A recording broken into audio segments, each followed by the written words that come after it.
Francis Fukuyama, Putin's war on the liberal order?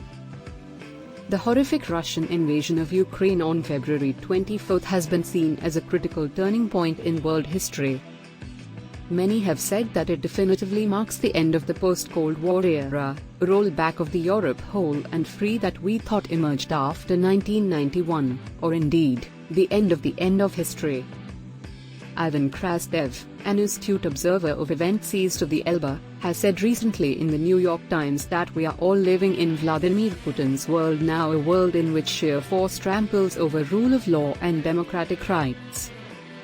There is no question that the Russian assault has implications that reach way beyond the borders of Ukraine.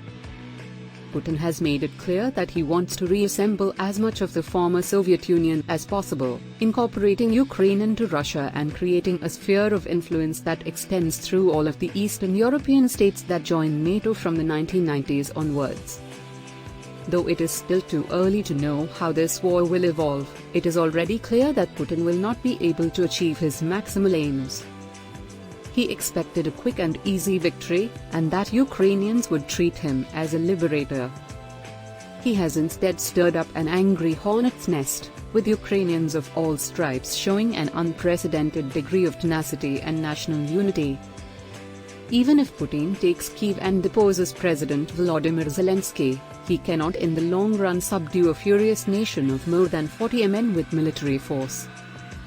And he will be facing a democratic world and NATO alliance unified and mobilized as never before, which has imposed costly sanctions on Russia's economy. Liberalism seeks to control violence by lowering the sights of politics. It recognizes that people will not agree on the most important things at the same time. The current crisis has demonstrated that we cannot take the existing liberal world order for granted. It is something for which we must constantly struggle, and which will disappear the moment we lower our guard. The problems facing today's liberal societies did not start and do not end with Putin, and we will face very serious challenges even if he is stymied in Ukraine. Liberalism has been under attack for some time now, from both the right and the left. Freedom House in its Freedom in the World survey for 2022 notes that global freedom has fallen in the aggregate now for 16 years in a row.